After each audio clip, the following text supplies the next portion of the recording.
Hey everyone, welcome to the movie guys. I'm Mike, and this is my review of Deadpool and Wolverine. I told you, you're not welcome here. You're not welcome anywhere. Now get the fuck out of my bar. Just give me one more drink and then I'll leave. Hi, Peanut. I'm gonna need you to come with me right now. Look, lady, I'm not interested.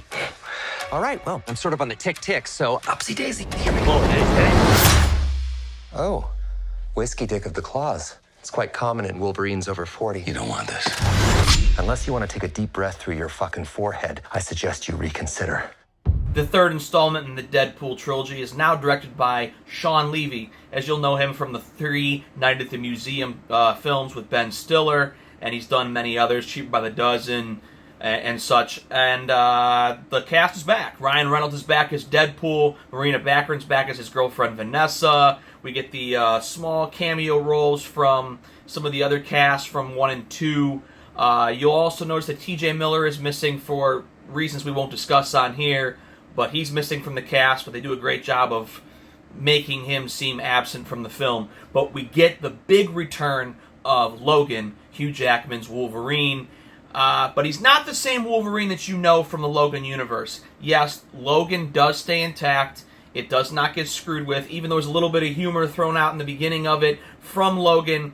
This Wolverine is a different universe's Logan that fits very well into this universe. This Wolverine let down his entire world.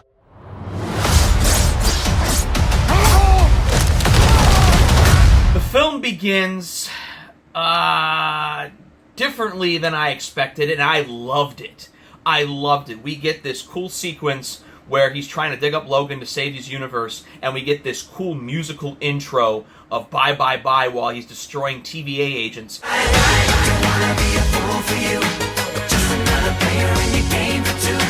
Now, TVA agents are from the series Loki. You don't have to see the series Loki to understand the TVA, but it helps. But I loved this sequence. I thought it was hilarious. You have Ryan Reynolds, Deadpool, dancing to Bye Bye Bye while the credits on the screen are floating up in the left and right corner. And it's grotesque, it's awesome, and it's one of the best film openings you'll see this summer. One thing I was very surprised about was the very beginning, or after the opening intro. We go to Earth 616, which is considered the sacred timeline, which is the MCU timeline, and Wade/Deadpool is talking to Happy Hogan, Jon Favreau, about joining the Avengers, and there's this really funny line where Wade asks Happy about, where's the guy in charge? You're nothing but a driver. And that would be kind of the moment where you would expect a cameo from Robert Downey Jr. Because you have to understand something. This part here takes place before he dies in Endgame. And Happy uses the line where he says he only comes for the important things, basically stating in a way that Robert Downey Jr. was too busy to be a part of this film. It's kind of a little fourth wall, funny, humorous kind of hinted moment that I found to be really funny and humorous.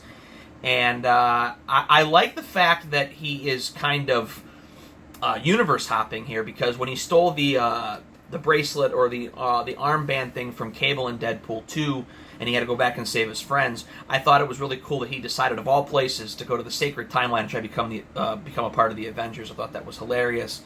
The Deadpool humor is here, and it's back and better than ever. We do get a couple jokes that are probably repeated from the first two, and that's fine, because it's been a while since I've watched 1 and 2, and I know a lot of people will not have seen 1 and 2 in quite a long time, so some of the jokes I didn't really remember were from the first two until I kind of heard about it in other podcasts and stuff that I heard. But yeah, now that I recall, there were some jokes that were kind of reused from the first two, but that's fine. They still land. They're still funny. My biggest gripe with the film is that I felt like in the middle of the second act, the film kind of fell into a little bit of a lull. Not that I was bored, but it kind of fell into a little bit of a story lull. But it doesn't last very long. I say about a good solid 8 to 10 minutes. It kind of feels like it's moving a little bit slow, but then it picks up right away when we get into the part that really excited me. Let's fucking go. Bringing back the Fox superheroes. Yes, the 20th Century Fox superheroes from X-Men, Daredevil, Blade, and there's one cameo here where I'm going to spoil it right here, so if you don't want to know this, spoilers right now. Close your ears. I'll tell you when to open them back up. We get Channing Tatum's Gambit. Yes, Channing Tatum's Gambit is here. And if you know the story, he was supposed to play Gambit after the X-Men Origins Wolverine movie, and then it went through development hell with Fox for so many years before it was canceled. But we finally get a chance to see what Channing Tatum's Gambit would have been, and it's pretty awesome. I think it would have worked very well. Spoilers are done. So, we get a lot of cool cameos. One of the biggest things here that I love is that all the Fox heroes that they bring back into this all kind of get their final big moment that Fox didn't give a lot of them, or franchises that didn't continue. And I thought that was a nice touch, and I thought that was one of the best elements of this film. Like I said before, Ryan Reynolds is back as Deadpool, and better than ever, funny, hilarious, fits right back into the role like a glove. But the big person that we need to talk about here is the return of Hugh Jackman as Wolverine.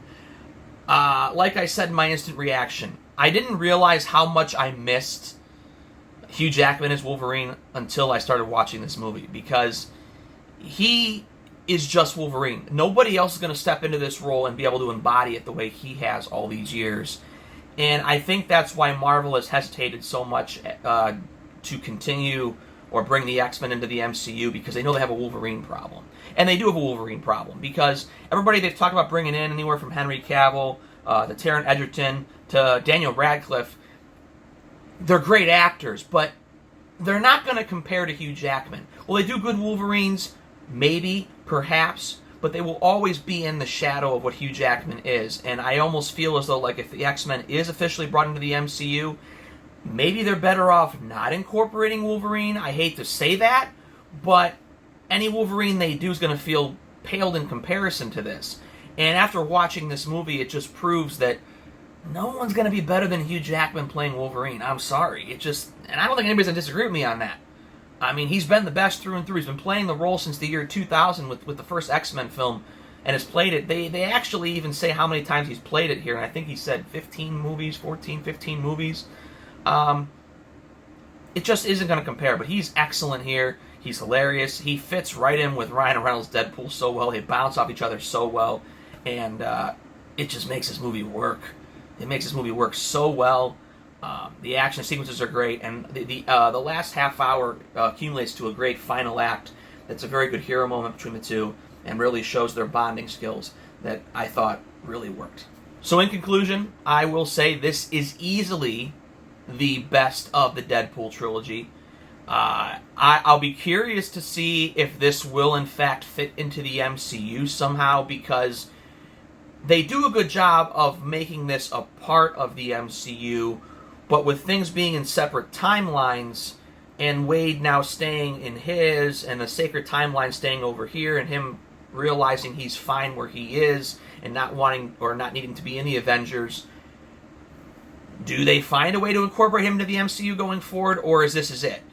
I don't know if this is it or not, but if it is, I'm fine with it. They did a good job of incorporating him into it as is, but if they bring him back into it, I'd be okay with it too. So we'll see what happens. So, I give Deadpool and Wolverine... Whoever you think I am.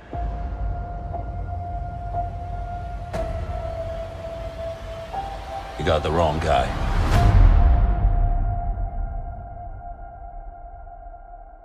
You were always the wrong guy.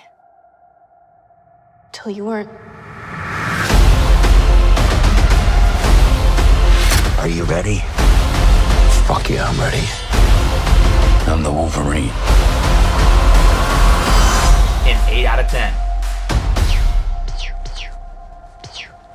Stop it.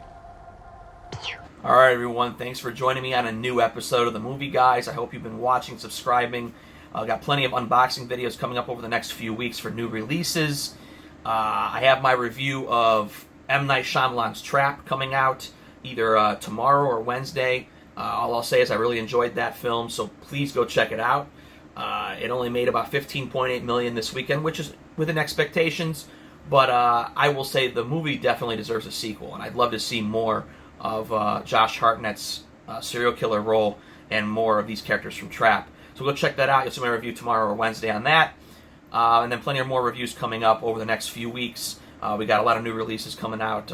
Alien Romulus comes out on the 16th. I am very excited about that. I'm a big Alien franchise fan, and this movie does look spectacular. So be looking out for my review for that in a couple weeks, and so on and so forth. So please, again, watch, subscribe, like, follow on TikTok, YouTube, and Instagram. It's really appreciated, trying to continue to grow the channel, be able to bring more content to you guys. And then also try to get into doing some live streams on YouTube and TikTok to talk about physical media, movies going forward, and such. So be sure to do that. It's greatly appreciated. So thanks, everyone, and I'll see you on the next one. See ya. Bye, bye, bye.